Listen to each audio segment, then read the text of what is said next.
I think really it's a non-plan. Premier Jason Kenney has often touted Alberta as a leader, a trailblazer, when it comes to how the province has handled COVID-19. While the government backs a reopening plan, an infectious disease specialist says the province will indeed blaze the trail. I describe it as managing a forest fire. One of the ways of getting rid of a forest fire is letting the forest burn down. Then you have no more issues with the forest fire.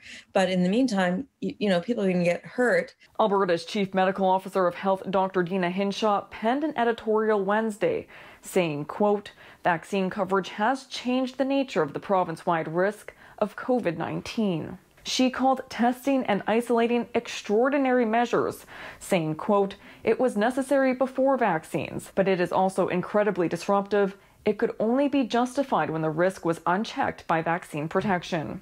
Dr. Banerjee says despite the province's claims, it's not an endemic yet.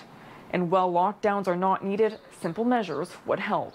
Masks are pretty simple. Distancing is pretty simple. Like many people across the country, I have a hard time understanding the rationale behind the policy.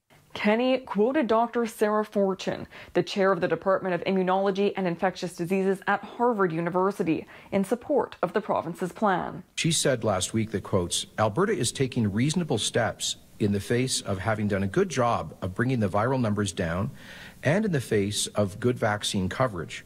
I don't think the people of Alberta, where you've achieved upwards of 70% of vaccine coverage, need to think that they're going to become the next Louisiana, where vaccine coverage is much lower. No one knows what the future holds, but Banerjee says even when we get there, the picture may be murky without the same kind of testing data. You're going to really be missing out on what's going on. And maybe that's what they want, where you're only picking up a small percentage of the cases, and it may look like, things are under control when they're not. Stefanie Lasuik, City News.